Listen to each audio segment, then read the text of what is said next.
Melissa planned it this way, and Hank's the one that told me about how it's happening. It gives me more pleasure than you can imagine to be able to introduce Hank Kohler, our last speaker. Hank grew up on a farm in northwest Iowa near Remsen. He acquired a tremendous love of the outdoors, especially strong passion for water and fishing. He is a 5-time master angler in Iowa. He won the Olaf Schmidl Award for Conservation for Story County. He has a degree in history and education from UNI. Hank spends about half of his time on water or fishing in water. He has a cabin close to water, and he owned a very successful business too close to water. Hank is a close, a great friend, and seriously a hero of mine. Hank taught me how to camp, tried his darndest to teach me how to shoot a basketball. He never missed. He was very successful in teaching me how to drink beer. He is incredibly passionate, and his excitement is contagious. He is honestly the best storyteller that I've ever known. Please welcome Hank with me.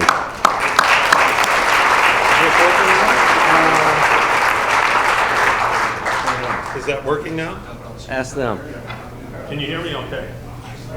No? No. We got to do something different here.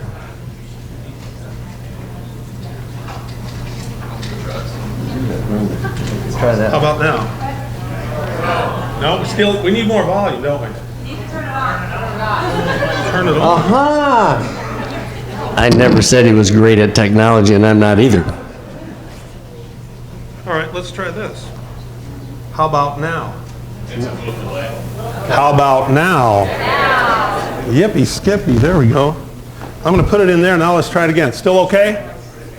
Great. Hey, Rick. Yes. Thank you very much. Hey, great. I appreciate it. Thank you very much for attending. First of all, I have never had the opportunity to talk to so many people at one time. And so I'm really going to have to take this chance to show you something. Yeah, it's a plastic bag. This one has to be from Fairway. But what I'm doing here is I'm going to ask each and every one of you that from now on, every time you go outdoors, to do what you do outdoors, whether you're walking, hiking, maybe paddling a stream, take one of these along, would you? And when you see some of that trash, pick it up, put it in the bag, bring it home, and dispose of it properly. Now, I know what you're thinking. Hank, there's too much of it, I can't get it all. Well, you can't get it all, and neither can I. But what if we always pick some up? And what if we could each influence 4 or 5 other people that they would go out and pick some up, and then they would convince 4 or 5 more to do that, and then 4 or 5... Wait a minute. This is one of those pyramid schemes, isn't it? Well, you're right, it is. But just think if this scheme worked. Shoot, in a couple of years, trash could be an endangered species. Now, I am not a public speaker, but I love to tell a story. And so, as you follow along a timeline here, you will realize that water has done some pretty good things for me. Water has taken me some incredible places, but that water also has done some fairly negative things to me, okay? So I don't have any analytical data. I have a story, so why don't you pretend you're sitting around a campfire, and I hope you enjoy this one. Now, I was raised on a small, diverse family farm in northwest Iowa, and I use the word diverse because of the crops that we grew for our livestock. It certainly was not because of the people that lived on the land. We were all very white and partially Lutheran. But we had some chickens, both for eggs and eating, and we always had some hogs and some cattle. So we raised oats that we fed to the chickens, and it provided straw bedding for the hogs. Now the hogs and the cattle were both fed corn. The hogs got the shelled corn. The cattle we'd grind the entire year, and we'd supplement that with hay, and at times they could go on the pasture. Now, this is back in the 50s and 60s. And what my mom and dad were really good at producing on the farm at that time were more kids. So as our ever-growing family needed some supplies, we would just take a load of beans to town. You see, soybeans were our cash crop. So we had a rotation going on that small farm of corn, beans, oats, and hay. Now, I'd mentioned pasture, but as I remember it, the pasture always just was a pasture. It just stayed that way. Now, got to get this straight again. Okay, so we raised the oats, we raised the corn, we had the cattle, we had all that. Now, what I did realize is that, even as a young boy, that water could do some pretty important things to us, but also that water was very necessary, very necessary. Now, I didn't understand the economics of the farm. You know, growing up as a little kid, I didn't know that. But I knew that we weren't like a business in town. We certainly weren't a car dealership or, you know, a hardware store. It was simply the way we lived. And though I wasn't privy to the finances, I can tell you that if it's June or July and the cracks in the ground get wide enough that you can drop a firecracker down into one, Mom and Dad would get edgy. It seemed like we always needed rain. I need a drink real quick. And when it came, Dad always had this custom. He would stand on the back porch and he'd let the drops splash on him through the screen door. And he'd talk to the rain. Well, not every drop, but you know, he'd talk to the clouds in general. He'd start off with, boy, that's a great rain, what a fabulous rain, but we could use some more. And if we got more, his tone would become euphoric. He'd say things like, oh, what a fabulous rain. What a great rain. Mama, Mama, look at it rain. Now, I always thought this was kind of curious because, you see, Mom would only be 10 feet away. She'd be in the kitchen, and I'm sure she was doing something much more important than simply watching it rain. But he would always stand out there talking to it and make sure that she knew what was happening. There were times, though, that it rained too hard or for too long, and then his tone would change. Oh, that's a great plenty. Shut the faucet off now. We've got enough now. Oh, that's too much. Mama, we got too much. Mama, make it stop. Oh, I thought this was kind of curious because remember 15 minutes ago, he didn't think that she knew it was raining. Now he thinks that she can control it. But you know it would stop. It always did. And if we just endured what Dad called a stump floater or a gully washer, well, we'd all jump in the pickup to go survey the damage. Mom and Dad in the cab and whatever number of kids we had that summer would get in the bed. And of course, we knew where to go, just downhill. Downhill is where we'd see what crops had been washed away.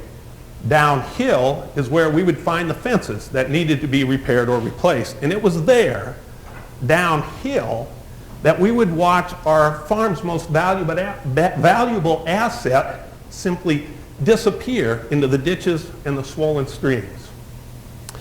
Now, as a little boy on the farm, I did find out that water could do something other than simply grow crops. In fact, it would provide the one recreational activity that our entire family enjoyed and would become a passion of mine, and that is fishing. Now, when we were really little, some days we'd have a special adventure to Crawdad Creek. Now, that probably wasn't the name of the small meandering stream. It was just a watershed north of us up in a pasture. But on that special day, we would dig the worms by the chicken house. We'd jump in the back of that pickup with our cane poles, whatever number of kids we had that summer, and up the gravel we would go. Now, we'd park by the ditch, and little feet would circumnavigate bull thistles and cow pies to get to the banks of it. And for the next hour or so, you had sinking bobbers, chubs, shiners, and squealing siblings. It was fabulous. Well, as I grew, so did the size of the fish that I attempted to catch. And because my mom had the ability to take cornmeal and other ingredients and turn them into the world's greatest dough ball recipe for carp, many of those big bugle mouths were taken out of the Little Sioux, the Big Sioux, or the Floyd or Rock rivers. And once in a while, we'd find out there was bullhead bite going on, and we'd go harvest a 5-gallon bucket of the yellow bellies. Now, you notice, I'm talking so far about carp, chub, shiners, and bullheads. Seriously, when I was a little boy on that farm, I believed that those were the only fish that existed in Iowa. I had seen no others. But I knew there were others because the very last week of summer every year, just before school would start, we would take our family vacation up to Minnesota. I look forward to that more than any Christmas or birthday. Our destination would be a fairly secluded lake in Otter Tail County. And there we would chase frogs, listen to the loons. You know, we'd watch the herons. It was like Shangri-La, heaven and utopia all rolled into one. And we would catch fish. We would catch some walleyes, but a lot of northern pike and some bass, bluegills, and crappies. Now those are fish I hadn't seen back on the farm. Now something happened on one of those trips that altered my life many years later. Dad and I were sitting in one of those old wooden rowboats that you rent from the resort. And it's pouring on us. Well, if you only have 1 week to fish up there for the entire year, you certainly don't let something small like a severe thunderstorm chase you off the water. So there we sat getting drenched. And Dad asked me a question, I think as much to see what, or to alleviate my discomfort as it was to check my IQ, see what I knew. So in between claps of thunder, he says, Henry, this water that's falling on us, where does it finally end up? Now, I think I was about 11 at the time. Now, you folks are young enough, you can remember being 11, right? And if you were like me, you were damn smart. I tell you what, by the time I hit 11, I figured if I didn't know it all, I knew almost all of it. And so in between claps of thunder, I said, Father, this water's going to make its way to the Mississippi River and go all the way to the Gulf of Mexico. You know, he didn't even look up. He just sat there and watched that little waterfall go from his cap into that deepening pool of water in the bottom of the boat. And he said just 5 words, no, this water goes north. And you know, for the next 15 years, I could not shake the idea of wanting to get in a canoe and going from where that water was falling on us to where it ended up. But, you know, it was just a pipe dream. You know, what happened is that very next day of school, I mean, it just hit me that I had to find out where it went. So it's like 6th grade, right? So the very next week, first day of school, we've got a globe over in the corner desk. It's about this big around. And I go over there and I give that sucker a big old spin. And with a skinny little finger, I stopped it right on North America. I took a look. I took a good look. You know, that guy was right. It actually would go west for a while and to go north, way north, all the way to Hudson Bay. And you know, I just couldn't help but think that I had to try to do that sometime. But it was always just talk and dreams. It never was planned. I never did it. But I thought it could be possible because after reading about some of the early fur trade routes, they had gone that direction. But it was still an imaginary adventure until 1978. Now that year, 1978, my new wife Ann and I were living here in Ames. And I need to do some clarification. When I say my new wife Ann, it's because we'd only been married for 2 years. It's not like she was the latest in a series of several of them. So, and by the way, come this June, she will have been my new wife for 42 years. But anyhow, getting back to 1978. So we're living in Ames. And for a while that summer, my brother Keith and our friend Rich were staying with us, both candidates for such a journey and had similar aspirations. So we're sitting around one night talking about, geez, what if we could actually do this one? Ann broke in and she goes, you know, ever since I've met you guys, all you ever talk about is your big canoe trip. But you never do it. You just talk about it. How about this? Why don't you actually plan it and do it? In fact, let's do it next summer. She goes, Rich, you and Keith are getting out of college. You could take some of that summer off. Hank, we don't have any kids yet. So that's it. Plan it now, do it next summer, or don't do it. Wow, we had to give them permission, an ultimatum, and a push in the right direction. I tell you what, I was so excited. The very next day I started planning. I went over to Parks Library right here at Iowa State. Keep in mind, see, this is before computers and GPS. So what I really needed to find is how am I going to go from the north end of Lake Winnipeg the last 400 miles to the bay. Prior to that, this is what I figured, is that we're going to be in a river, flowing with the current, between its banks. We shouldn't get too lost. And then if we go up the east side of Lake Winnipeg, we should be okay, but that last 400 miles of wilderness, I had to figure that out. Well, I found some topo maps of the region. And then I really lucked out. I found a map with narrative by a gentleman named Berard, and he had been through that area. And he strongly suggested that as soon as we possibly could, we get off of the Nelson River, which is the outlet of Lake Winnipeg, move over to the Hayes River. It's over to the east, and it's smaller and safer, and will take you to Hudson Bay. In fact, you'll end up at a place called York Factory, which is the first Hudson Bay Company's outpost in North America. Wow, so now we have the maps, we have the charts. The planning's going in earnest. We're getting all excited, figuring out the food, the equipment, then we hit a setback. Well, it seems this one guy that was always going to go on the trip had this little nuisance coming up next summer, his wedding, and so he couldn't go, so we needed to find another guy. Well, we lucked out. We found Denny right here in Ames. He was an Iowa State student at the time. Two really good attributes. Denny had a great sense of adventure and a canoe. We were short one of those. So now if his boss would just give him that summer off to do a trip like that, well, he worked for me. He did until I had to quit. But, well, anyway, we made it all work out, and that next spring in 1979, in fact, it was May 8th of 1979, the trek of the Halibut 4 began, and we went from East Leaf Lake, Minnesota, 1,400 miles in 70 days to Hudson Bay. And yes, it was called the Halibut 4 because, say it with me, folks, it was just for the halibut. You see, we did not do this trip to go from way down here to way up there to find ourselves, to lose ourselves, or to prove anything other than to see if we could go where that water had been falling on us to where it finally ended up and have fun doing it. And who else wouldn't want to take a summer off to go canoeing, camping, fishing? I mean, duh. So anyway, so the trip gets started. And right away, we portaged into the Otter Tail River. We go west for a few days, and then it joins up with the Boise Sioux coming from the south. And the two of them combine and form the Red River of the North, the boundary between Minnesota and North Dakota, and it flows north up into Canada. So for about 3.5 weeks now, we paddled on and camped alongside its muddy, flooded banks because, yes, the Red had flooded again that spring like it always does. We went through places like Fargo, Grand Forks, smaller towns along the way. And then, of course, it flows up into Canada. We're going into Manitoba. And one thing I'll never forget is the very first night, or first day in Manitoba, we pulled the canoes up alongside a dairy farm, and we'd go up and knock on the guy's door, ask him if we could put some tents down by the river and maybe get some water. And you know, those people are very good friends of ours to this day.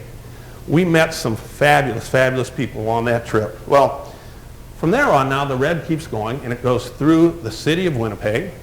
And then before it gets to Lake Winnipeg, there's a dam at a little town called Lockport. And we had the really neat experience of being able to put our canoes, our little vessels, in the locks and go through instead of having to go up and over the dam. It saved us a bunch of work. It was kind of fun. So now we are on the Red River Delta, and we look out at Lake Winnipeg. Pretty intimidating body of water for 4 farm boys from Iowa in 17-foot canoes. It's 300 miles long, and at times it's 60 miles wide. Now, obviously, the safe thing to do is just follow the east shore, but because of all the bays and inlets, to stay close to the shore would have taken far too much time. So we had talked about it ahead of time, and we decided that whenever the wind, weather, and most importantly, the waves would let us, we were going to paddle every day on that lake for as long and as hard as we possibly could.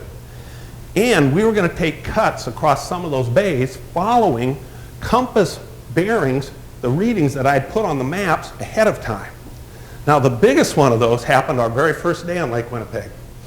It was a beautiful evening. We had a great sunset to the west. It's big old full moons coming up to the east. So we paddled on all the way to midnight.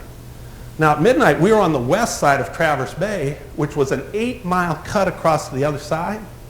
And we decided to do that in the middle of the night.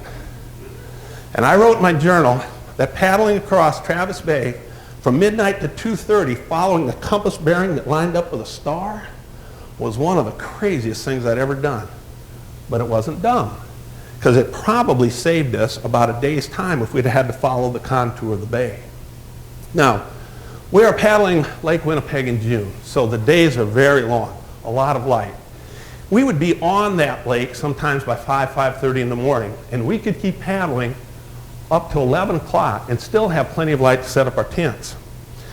So, I mean, there were a couple of days that we went 50 miles straight up the lake, and that's no current. And we were actually able to get off of that huge, beautiful body of water in just 10 days. Now, of that time, we actually only paddled 8.5 of those days. For a day and a half, we sat on shore and watched the waves crash in. And one of the things I can tell you about that time on Lake Winnipeg, I'm going to take a little break for a drink here and get back to this. Mouth's getting dry. One of the things we learned on Lake Winnipeg is this. Now, maybe somebody here in this room, or maybe you know somebody, has said, you know, I can't lose any weight. No matter what I do, exercise, diet, you know, I can't take the pounds off. Try this. Do a repetitive, moderate exercise for 14 hours a day. And do that for 7 to 10 days in a row. You'll lose all you want. Promise you. Well, now we're off Lake Winnipeg. We're on the Nelson River for a short time, and almost immediately it goes into this small indigenous village called Norway House. Now, as we paddled into town, we ran into an RCMP, a Royal Canadian Mounted Policeman. And he suggested that we set up our tents, that we camp at their post.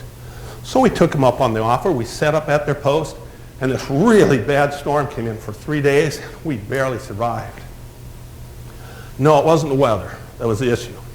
It was the fact that our newfound friends and their companions, the nurses that stayed at the hospital across the bay, felt it was in the best interest of all that they show us the nightlife of Norway House, which consisted of basically being in somebody's room, listening to music, singing songs, telling stories, and drinking copious amounts of whatever beverages they offered, until it was light. First 2 mornings, I'm crawling into my tent and the sun's coming up. The third day, absolutely, 9:30 a.m., nobody's been to bed yet, and the nurses are all just starting to cook us up a huge breakfast. Whew, I tell you what, when the weather and our heads finally cleared, we were able to move on. So we were on the Nelson now for just 2 more days, and then we were able to move to the east and get into the Hayes River where we wanted to be. Now, we did that by following this very small meandering stream in a swampy area called the Ishimamish, which is Cree for water that flows both ways.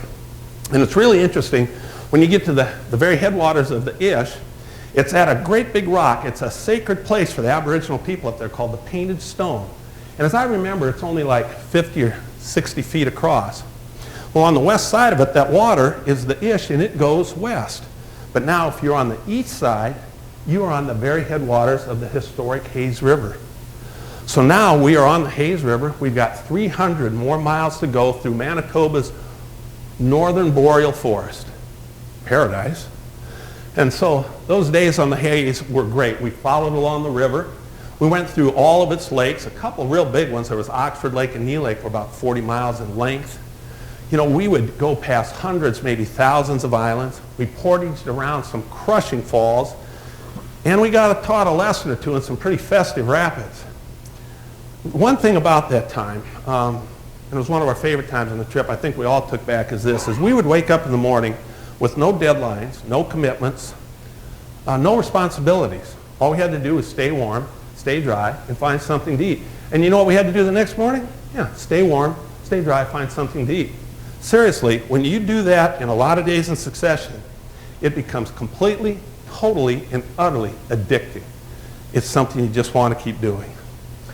Now, like I said, that time in the Hayes was probably, for all of us, the favorite time of the trip. You know, we would drink in the water that we paddled on. We caught our meals out of the water that we paddled on. But you know, we did paddle on. And pretty soon we were at the end. We were at York Factory. Our journey was over. But we had to get home. Well, we had a high-frequency radio with us, something we had rented for the summer in case we had an emergency, and we used it now to call for a float plane in God's Lake to come and get us. We had made those arrangements ahead of time. So we got a hold of him, but before he could get there, once again, the weather turned really sour, and he couldn't arrive for about 4 days. Well, that summer, there was a group of archaeologists studying the history of the area, and also a caretaker that stayed there. And so because they were there, we got to have tours of the grounds and, what is called the Great House or the Depot, this magnificent, huge building. It was built in 1694, and it's still standing there today. One of the things I remember about it is one of the archaeologists and I were going through there, we're looking at artifacts they have stored in there, and I was struck by the timbers that it was built with. I mean, they're like 12 inches by 12 inches, and the old thing where they burn the hole through them and a pound of peg in there to keep it all together.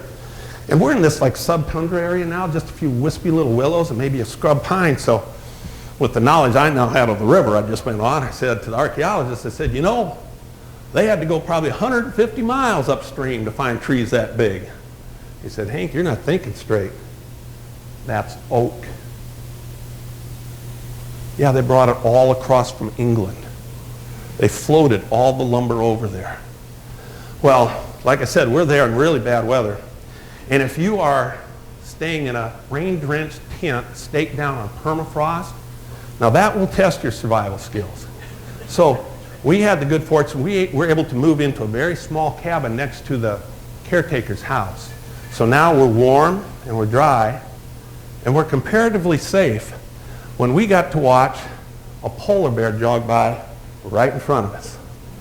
It's pretty cool to say that you got to see a polar bear in the wild up front, close and personal, and you weren't on a tour. That was pretty special. Well, the weather finally cleared. Plane came in. We put our canoes, we tied them onto the pontoons, and then we jumped in and we flew back to God's Lake. And as luck would have it, the very next day, we were able to put our canoes and ourselves into the cargo hold of an old DC-3, and it took us back to Winnipeg. So now it's the summer of 1979, a trip that I had dreamt about almost more than half of my life. The trip of my lifetime was over. But you know, life goes on. And I figured the first thing I should probably do is go back to Ames and find a job. You know, I quit mine. Well, it turns out I didn't have to. It seems like my mother and father-in-law, well, they were living in Muscatine at the time, they found me suitable employment in their town. So Ann and I moved to Muscatine then, I think, not only so I could work, but the in-laws could kind of keep an eye on me. Well, some special times in Muscatine, while we were there, I was introduced to two really cool things. And one is the Mississippi River. You know, this is about water. There's a lot of water there. You got the eagles, you got the walleyes, you got the catfish, big barges. But the Mississippi isn't near as cool as the birth of your first child. Yeah, our son Andy was born while we were in Muscatine. And it didn't take too many years later, he was joined by sisters Robin and Carrie. So now we're raising a family. And at that time, we also had the opportunity to move back to Ames where finally I could own my own business.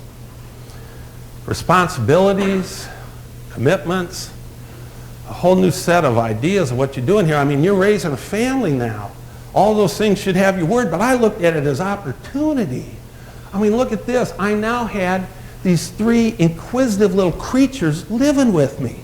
And they had never been to the places that I love to go to. They didn't do the things I'd like to do. So all these opportunities to show them things and teach them things. Well, at the same time now, I'm the owner of a business. A lot of responsibilities there. But if you're the owner, you're the boss. If you're the boss, you make the schedule. So I would schedule plenty of time for camping in Ontario, fishing in Minnesota, and canoeing and paddling the rivers and streams in Iowa. Excuse me again. Now, one of our favorite places to go back then, and it still is, isn't far from here. It's a stretch of the Boone River, only about 45 minutes away. And we would normally go from Tunnel Mill to Bell's Mill in Hamilton County. And it was along that part of the river that years ago a really great family tradition was started. Andy and I were floating down the river. He's just a little tiny boy then, so he's asking a million questions. And he goes, Dad, what's with these rocks? Who owns all these rocks we go by? Well, I said, shoot, kid. I mean, they're just part of nature. They've always been here. Nobody has title to them. They're not going anywhere. Why don't you pick one out, call it yours? And it can be your rock every time you come by. And you know, he pointed to a boulder right in the middle of the river right then. It has been Andy's rock ever since, and that's been over 30 years ago. Now, his rock is pretty cool because if you're on the Tunnel Mill Bridge and you look downstream, you can see it. It's that first big boulder right before the first sandbar. And it's our river barometer. Because if you're on there and you're looking at Andy's rock and you can't see it, well, water may be too high for a safe float. And if his rock is high and dry out there, well, you're going to drag your canoes a long way. But if it's a Mr. Blue Sky day and that water's about halfway up on Andy's Rock, your chance for a great float and good fishing is almost perfect. And of course, as the years went on, our daughters each chose a rock of their own.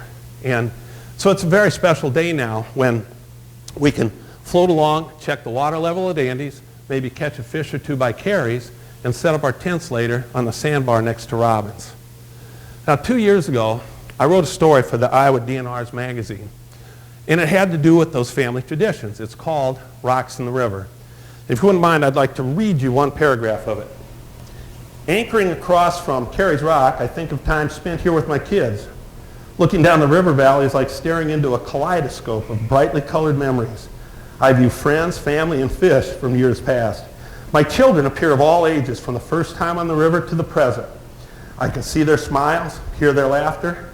Images appear to float on the breeze and current like the cottonwood fluff, here for a second, then drifting away, only to be replaced by another.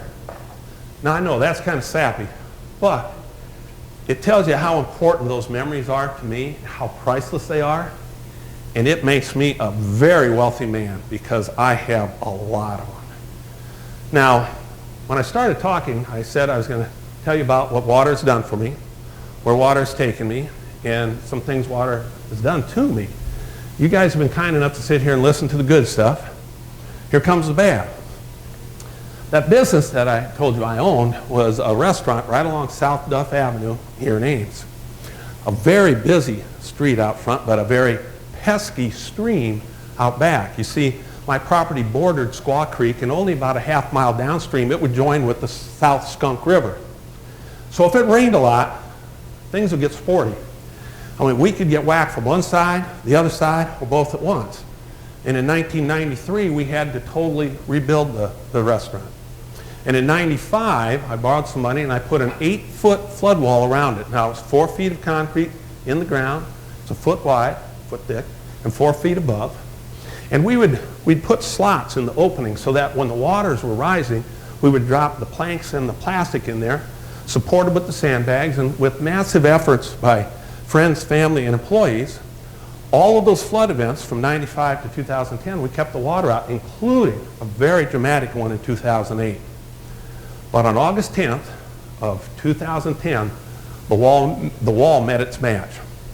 51 inches of water went up and over the wall, destroyed everything in the restaurant, and compromised the building itself. Mama, we got too much. And you know what I did? I quit. I waved the white flag. I tell you what, I was so tired of having the anxiety that every time it rained too hard would cause on myself and my family. And with knowledge that it went over the wall once, what's to keep it from doing it again?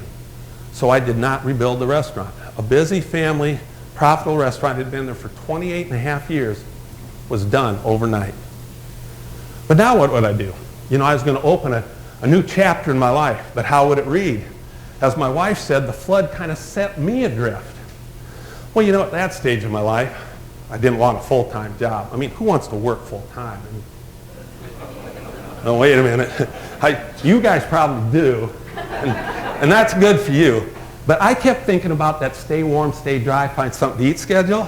You know, that seemed a little better for me. So for a while, I didn't really do anything. And then I thought, well, why don't I take my passion for fishing and turn it into something useful? So I formed an LLC called Learn to Fish. And through that, I take people fishing on little eco trips. We go to my place up in Minnesota or right around here in central Iowa. And of course, around central Iowa, some of our greatest places to go, of course, are just float the Boone or Des Moines River.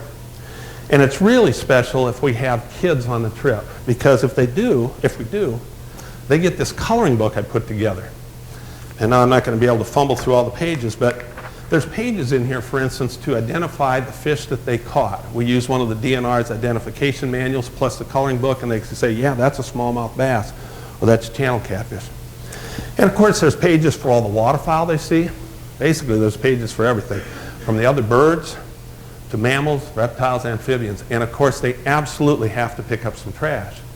And it's also not just what they see, but if they hear it, like if you hear a blue jay, they get to count that, because why not? That's just as important a sense, right?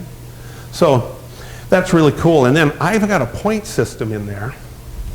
And with the points, they can add up what they get. How many different species of fish, how many different birds, you know, what they all did. It's kind of cool. You see the kids looking through there. They're doing the math. They're doing their ciphering, you know. They're coming up with this number. Pretty soon one of them goes, Hank, I think we got 63 points. New record! Everybody always gets a new record. It's pretty special. They love it. You know, one of the reasons I do that is a guy much smarter than me years ago said, Hank, if you don't get these kids out to enjoy the areas and activities that we love, when they become our decision makers, why would they ever want to protect them? So, and I tell you what, it is very special to get them off of a screen, to get them outside where it's real. The only buds they see aren't in their ears, they're actually on the trees. They just love it. They can't get enough of it, they eat it up. Well, I'm getting real close to the end of my story, but there are two things that I really need to do yet. And first of all, I want to sincerely thank all of you in this room because you people are probably the scientists that do the research. Thank you so much, and please continue to try to find ways to help the urban areas, the farms and the factories, protect that great resource, the water that we have that falls upon and flows through this land. But lastly, I want you to enjoy the positivity of what you do. Don't just look at the numbers you collect, but go to the places they affect. And here in just a bit, I'm going to ask you to use your imagination so I can show you what I mean. Because through your imagination, I'm going to take you to a very special place. But it's not going to be the mountains of Montana or the Boundary Waters. It's a sandbar, a simple sandbar. It's on the Des Moines River. It's 20 minutes from where you're sitting right now. But through your imagination and my explanation, you're going to get to spend part of a summer's evening there. And when you're there, you are going to witness, experience, see things that are not out of the ordinary. I promise you, what you experience on this sandbar happens there every day. You just have to be there to enjoy it. So please, if you would now, I want you to close your eyes, and with your imagination, I'm going to take us to this sandbar. Now let me set the scene. It is late in July, and it's late in the day. And you're on the western bank of the river, so now that giant cottonwood that's behind you on that shoreline there, the shade that it's providing hasn't quite gotten to you. No, because you're way out on the very edge of the river. You've got your butt on a bucket, your toes are in the sand, and you're wiggling your toes, yes, but you've got a fishing pole in your hand. Now, to fully appreciate this place that you're at, I need you to use all 5 of your senses. We're going to start with the sense of touch. So what can you feel while you're there? Well, there's a nice breeze blowing up the river. So you could feel that on the right side of your face, or maybe it's blowing your hair if your head doesn't look like mine. And of course now, wiggle your toes. You can feel that sand. Isn't it cool wiggling your toes in the sand? Hey, you've got a bite. Now set the hook. Catch that fish. Now you get to feel the strength of that fish. Feel that fish in the current. And now he's coming in. Reach down carefully. Now you can feel the water. You can feel the smoothness of the side of that catfish. But be careful now. We do not want to feel the sting of one of those barbs. Let's put him on the stringer now, carefully. We'll get to him later. Now, let's use our eyes. You're going to turn your head to the left. Be quiet now, because see, there they are. There's a doe and 2 fawns are walking through the shallows there. How cute are those fawns? You see how their little ears are wiggling? And now, gaze up. Yeah, that's an eagle that just soared right down the valley. Now, continue looking up, because afternoon's turning towards evening, and there's first 1, 2. Shoot, now you have 5 bats above you. You can see their erratic flight chasing the insects. And speaking of insects now, it's getting dark enough that the blinkers are out. Well, that's what my kids call the fireflies. So you are now surrounded by hundreds of fireflies, and across the bank and down the river by the thousands, they put on a light show for you. And above them, the stars. Now let's use our ears. What can we hear? Well, of course, we kind of have the white sound of the current of the river behind you and the crackling of our campfire. And just when it's still enough to really startle you, ah! Yeah, a great blue heron just flew across the roost in that cottonwood behind you. And now we get the owls. Yeah, the barred owls start talking back and forth across the river with the whoop, whoop, whoop, whoop, whoop, whoop, whoop, whoop, whoop. And those high notes we hear, those are from the little screech owls. And the deep bass, the whoop, whoop, whoop, whoop, whoop, whoop. That's the big great horned owl. And just when you think this place of quiet solitude couldn't get any louder, bam, here come the coyotes. Yeah, you got a family of yotes upstream with their yelps, barks, and howls, and they make enough noise, they startle the beaver, and now you can hear the splash when he slaps his tail on the water. Okay, we got 2 more senses to go through, and the next we got to use our nose. Boy, how great an evening is it when you can just smell a campfire. But what's better, how about smell that catfish that's frying? That's about done. That's going to be great. Well, we got an issue here. Yeah, smell your hands. Yeah, I think we got some residual catfish bait on those fingers. Let's wash those off quick before dinner. That'll be better. Okay, speaking of dinner now, I believe the catfish is ready, and we're down to our last sense. That, of course, is taste, which is perfect timing. Now, I'm going to put a fillet right on your plate. No forks needed here, folks. Just let it cool for a second. Now you can pick it up. You can taste that fresh catfish and that batter. By itself, that's really good. But how about this? What if we spice her up a little? Here's a blob of tartar sauce. I'm going to splash on a bunch of this Frank's Red Hot. Now we're going to swirly that together. Dip that fresh catfish into that concoction. I'll bet you can taste that. It's fantastic. Well, we need to wash it down. So reach that hand in your cooler right next to you and pick out your favorite cold beverage. But before you take a drink, I've got to ask you to make a couple of toasts. First, let's toast the evening we just had that water provided. Let's toast this simple, special sandbar that we're on that water created. Now open your eyes. Because this toast is for you, and it's for the person next to you, it's for everybody in this room. Here's to you. Here's to what you do. Here's to your dedication that takes that simple sandbar and made it so special. Thank you very much. Now, one last thing. Please, this summer, go find such a place, would you? Find your own sandbar if you can. Put your butt in the bucket. Wiggle your toes in the sand. And when you go, take one of these, would you? Thank you. Thank you.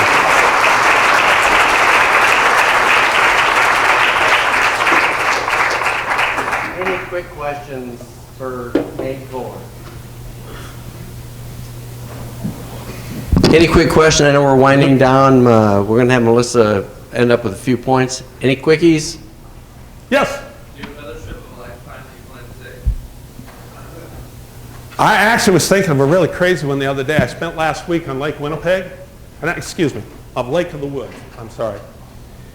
And I'm trying to figure out a way that in the winter I can walk from Wheeler's Point to Kenora. Now the obvious situation there is how do I stay warm at night because I can't take that much propane with me. But seriously, I'm trying to figure out, I think that'd be really cool to do. I don't know if you guys have been on Lake Woods much. Last summer, it was a lot shorter trip, but I canoed the Waterfound River in the very northern edge of Saskatchewan, which was really fun. And I talked to a guy up there, and I'm going to try to put together a trip to the Kazan River. So I'll finally get up above the tree line. I've never been up where, you don't see anything except tundra. But thank you, great question. I hope you have some trips like that coming up. Anything else? Okay, you bet.